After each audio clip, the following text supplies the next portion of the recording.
Hello everybody! Today's video is of an event called Japan's Pottery Market or TOUKI ICHI, and they're held in various locations throughout the year. If you're watching at the time this video is published, there's one at Ueno Park, Tokyo from this Thursday, May 22nd until Tuesday 27th.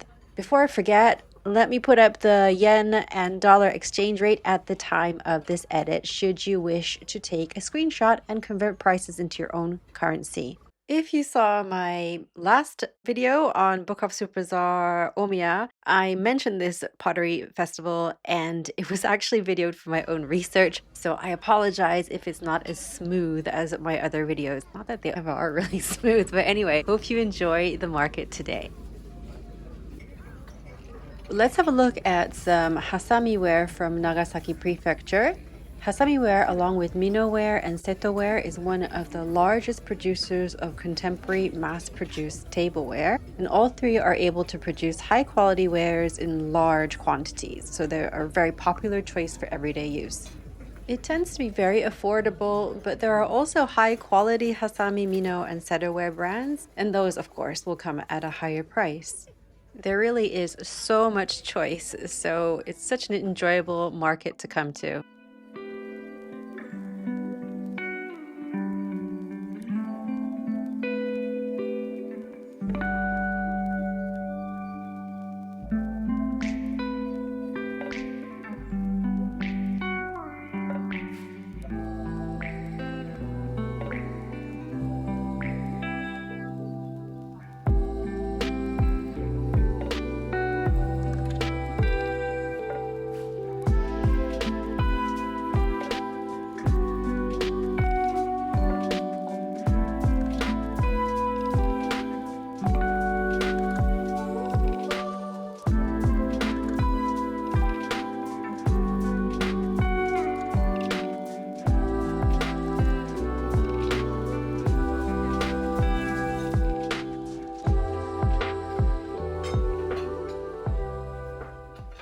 This is Obori Soma ware, and it's in the double wall style. And there's a whole bunch of cut glass, but not necessarily just from Japan. Although this one looks like a design typical of Taisho or early Showa period. Here's Tobe ware, which tends to be heavier pieces, and we'll see much more of that later. Okinawan Shisa or lion dogs. Some seem to be priced lower than regular retail, which is good. The male has the mouth open and the female has hers closed. Here's some more Tobe ware. They're durable due to their thickness and weight, so this chunkiness is a characteristic of Tobe ware. Some smaller dishes for soy sauce or side dishes. I thrifted this beautiful vase, which is sold now, but it was quite heavy, so I might not be able to pick up another one like that again. If only international shipping costs were lower. That being said, I seem to be in a bizenware obsession at the moment, and I do keep picking pieces up. Some which aren't that heavy actually, but some are a bit weighty. They've got some unique shaped vessels here. There are at least 6 or 7 types of bizenware techniques, so I'll go through them briefly in a moment. Actually, this is nice. I have a piece by the same potter. Okay, so here's a mega quick fire explanation of some of the different bizenware types, looking at what we have to hand. So the striped ones to the left is the Hidasuki style, and those string-like markings are created by straw wrapped around the pieces before firing. Bizenware is unglazed, so markings are made due to the kiln's environment when firing and also through choices made by the potter. The next technique we have here is sangiri. These pieces are positioned near the kiln walls, where the ash can easily accumulate and settle on top of them. The ash-covered parts that aren't directly exposed to the flame smolder instead, and this changes the clay surface to smoky shades of gray-blue, black-brown, or deep gray. Here's another example of the sangiri technique. The deep gray color seems to be more pronounced on this larger piece. Next is the goma type. Goma means sesame seeds, and this is characterized by speckled patterns created by pine ash sticking to the surface during firing. Here we have the botamochi type, and the pattern resembles the round-shaped rice and red bean sweet, and they get this effect by placing round objects on top of the piece and then firing. And this is aobizen. Ao means blue, so it has a slight bluish-gray hue, which comes from reducing the amount of oxygen in the kiln, so reduction firing. I understand that they sometimes introduce salt into the kiln during the final stages of firing, which also helps it turn into this blue color. Other types of bizenware include fuseyaki. The pieces are stacked on top of each other or sideways in the kiln, and the colors will differ depending on how much exposure that part of clay has had to the flame. And then there's kuro bizen or black bizen, which is usually a darker color, almost black, and uses a clay with high iron content. Okay, let's get back to the market. And now we're in the hagiware section, and again there's loads of variants for this type of pottery too. These have a hakeme design, some cups and beer tumblers. I love the matcha bowl. And here they have some handcrafted glass pendants.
So we're back in the oribeware section, but I've never seen these colorful glazes before, just the green or black.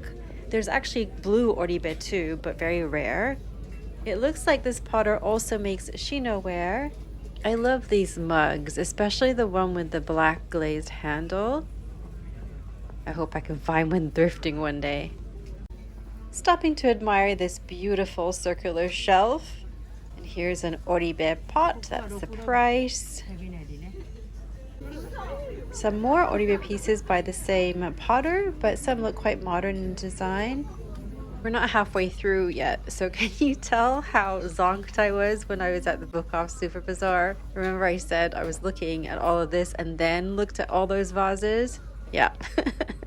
Irises. It's iris season in Japan right now. Look at this huge dish. 450,000 yen. I believe that's like $3,000.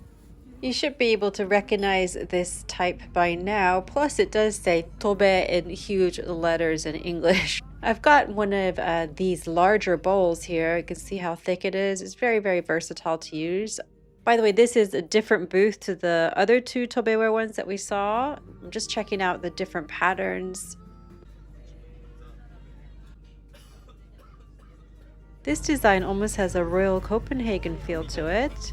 There's a vase with hand-painted bamboo, tokuri sake decanters, some soba choco for noodle dipping sauce. This is the general atmosphere. Oh, I loved this booth. All kinds of artisan pieces.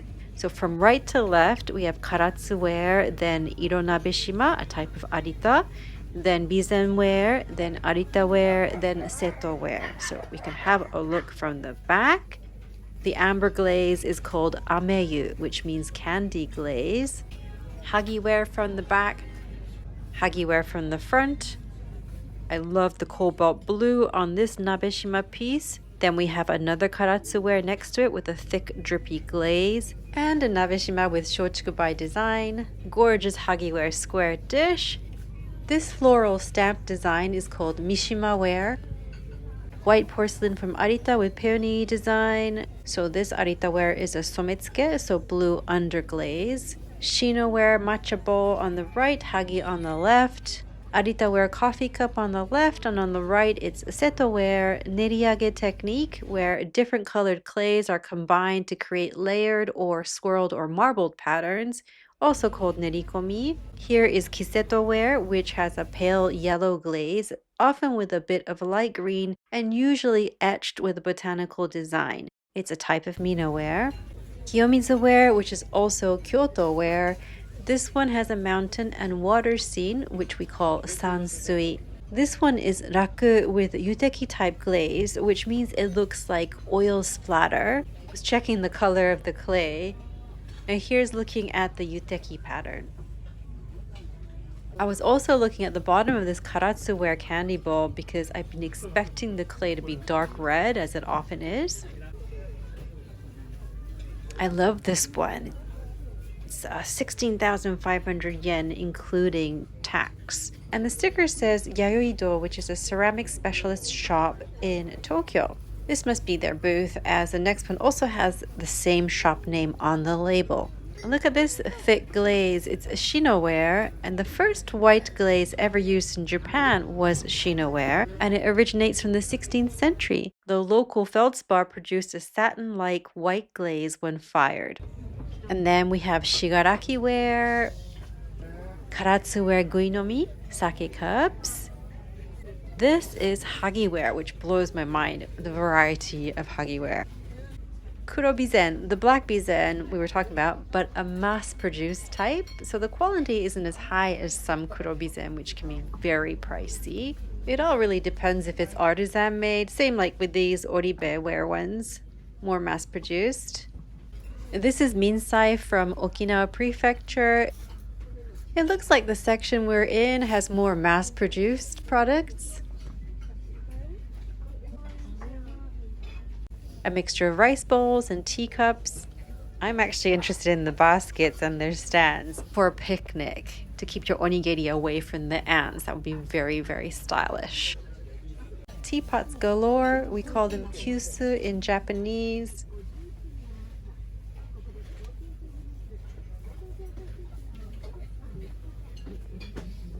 I really like this tiny Arita ware one with the blue glaze on the interior of the lid.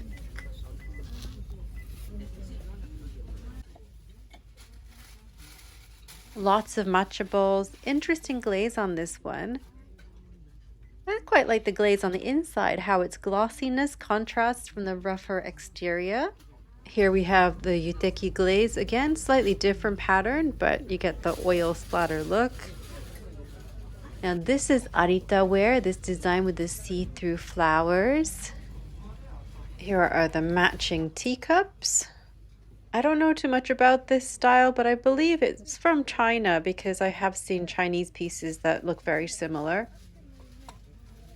And they have it in blue and red. Red tends to always be smaller and traditionally for females. Women ate and drank less than men as they were smaller in stature and therefore had smaller portions. But there's no rule, you can do what you want.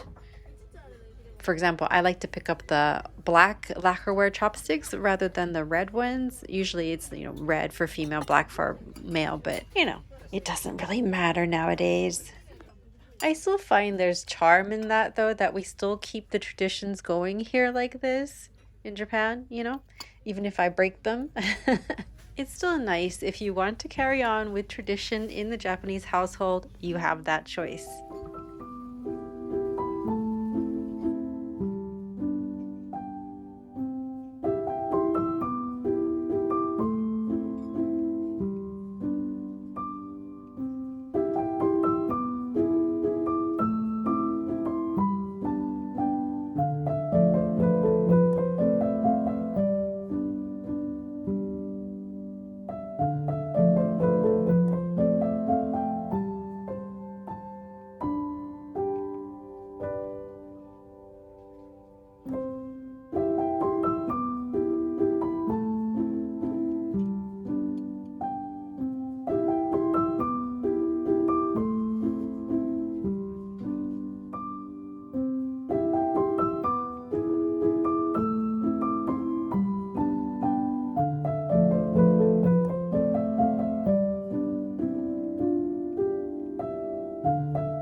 This shoyu sashi or soy sauce dispenser is rather beautiful. And the saucer is matching, so pretty. It reminds me of one of those temari balls, the ones that have the silk threads wrapped around them. Actually, sometimes it's not silk. It's a very pretty soy sauce dispenser or bottle. These are nice too, hand painted. That one's Arita. They're both actually. Let's see the price on the one that I like. Yeah, I always seem to like the ones that are slightly higher priced. It's not on purpose. A blue alternative to the red toothpick holder that we saw earlier. Some more little plates. I like this one with the ebi, the prawn. These are inexpensive, so great for little gifts, but better quality than say Daiso or another 100 yen shop. These remind me of pieces made in Thailand, but no, it does say made in Japan on the back. And I guess you would use them as chopstick rests, or you could put a pickled plum on, a umeboshi or something like that. So now we're back on the artisan one-of-a-kind pieces, and this says ekaratsu, so it's painted karatsu ware. It's got beautiful pine design on it. All of these have got the mimi on them, mimitsuki, which means it has ears.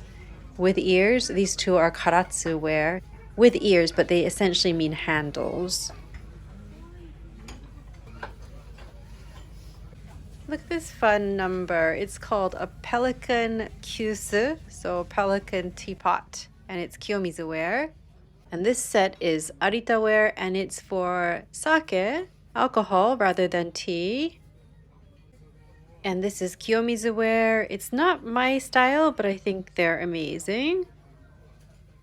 And these are some koro, incense burners. Both are Nabeshima style arita ware, including this large vase. Very intricate design. Some Showa period tokuri. I went through all of this. I had to. And I really liked two designs, but there was only one of them. I like this one. I don't know why, but I just found it kind of just simple and nice. But the other ones they have plenty of. But I couldn't find two of the same as this one. And also there was another one, not this, but there was one with the quail on it, this one. I really like this too, but there's only one, and there was no point in me getting one. Although I guess if somebody would have liked it as a vase, but I don't think it was special enough for that to put in the shop. I also dug through all of these because, it's in our nature, isn't it, if we're thrifters? Does that sound right? Thrifters? Yeah, if we're into thrifting. These little birds are called chidori or plover in English. They're often featured together with waves, and they call it nami chidori. And they are auspicious for marital bliss. It's kind of a metaphor for overcoming rough seas together. I liked the floral one before, actually, but again, there was only one, so I didn't actually end up getting any. So now we're going into having a look at some more contemporary pieces. I think we're in the Minoware section now. As mentioned at the start of the video, Minoware is one of the very popular Japanese ceramic types. So we have Hasamiware, which you saw a lot of, and Setoware, and also Minoware that can produce high quality, mass-produced tableware, but also have their artisan pieces as well. More Minoware.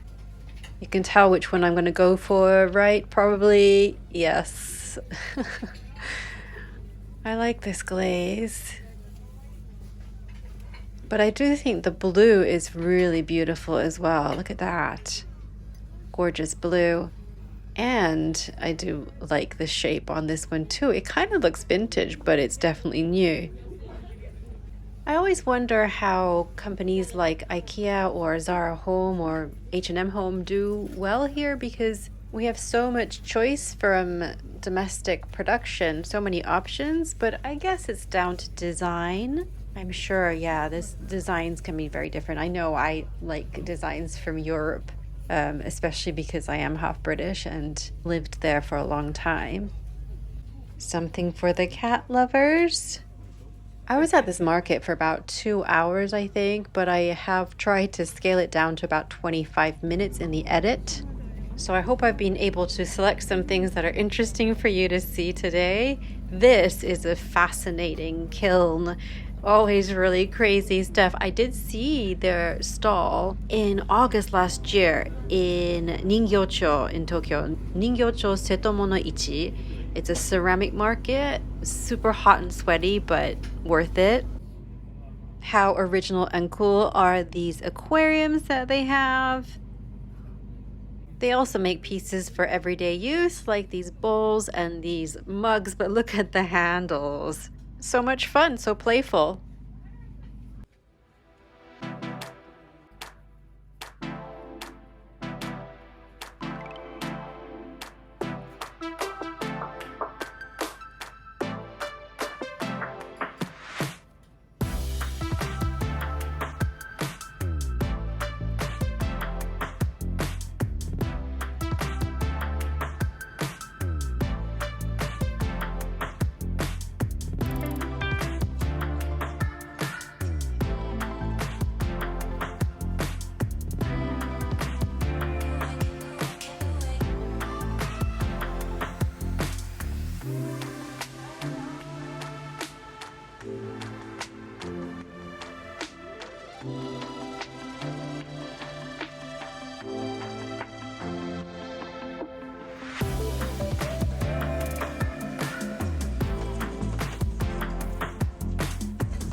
We're in the bijutsu arita wear section. So bijutsu means fine art or artful.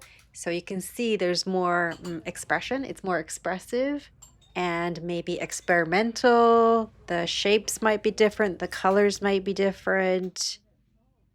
Like this kind of geometric design. And also some that look like they might be based from a museum piece from the past. Like this one has that traditional Nabeshima celadon glaze and the Sometsuke cobalt blue underglaze. And then this is a style where they blow the glaze on, so it looks like ink being blown on. These would definitely be suitable for high-quality restaurants, high-end restaurants for kaiseki meals, especially those bean ones. You could put in some appetizers in those. This would definitely work well with otsukuri. Otsukuri is basically sashimi with fabulous presentation. It would be a perfect way to make use of this lovely plate. We're walking through the bargain price area, just having a little scan to see what they've got. So you can see the quality is different, right? But there's absolutely nothing wrong with them at all. And some like these are super fun. We're now in the shigaraki ware section, and they are known for producing these tanuki figures, the raccoon dogs, which are often placed outside of homes and businesses, especially restaurants, as they're considered to bring luck in expanding wealth. Shigaraki ware is also famous for these frogs. They too are associated with wealth as well as a safe return and with youth and vitality.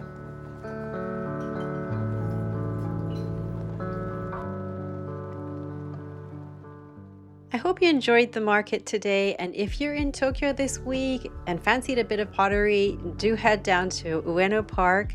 Also, I should have some more listings in the Tokyo Teak shop by the end of the week, including some lovely pottery pieces. Thank you again for joining me as always, and see you again soon. Bye!